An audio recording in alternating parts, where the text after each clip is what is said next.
Talk about race, because it feels like you probably have a really interesting purview. For one, you've lived in a variety of different places. Two, you come from a blending of cultures. Three, you live in a place now like Los Angeles. And four, you're in the world of sports.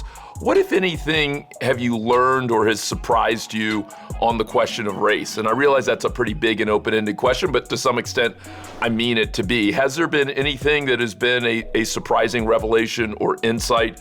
I cover a sport that is primarily Black. This summer, talking about, as the protests were going on and so many teams and athletes and coaches and whatnot coming forward and talking about systemic racism, right? You heard that phrase. Every team put out a statement, we're against systemic racism.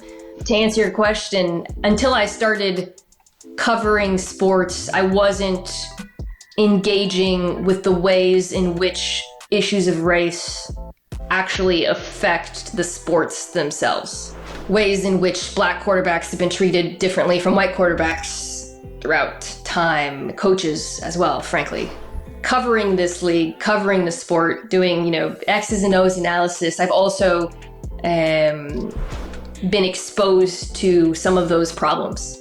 And I see them dovetailing in ways that I think part of my job is connecting those dots and being honest and open and critical when necessary. How much pushback have you gotten from your reporting, whether you're touching matters of race or just an individual player? Yeah, I've definitely gotten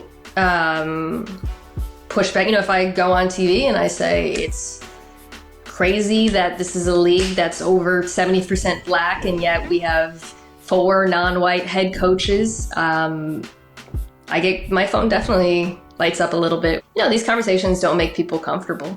And then on social media, of course, there's parts of our audience or viewers who are interested and open to learning, and then there are people who don't want to hear those things, Hey, tune into the Carlos Watson Show. It's like no other. You're going to enjoy it every weekday on YouTube. The That Mailbox Came Out of Nowhere policy from American Family Insurance.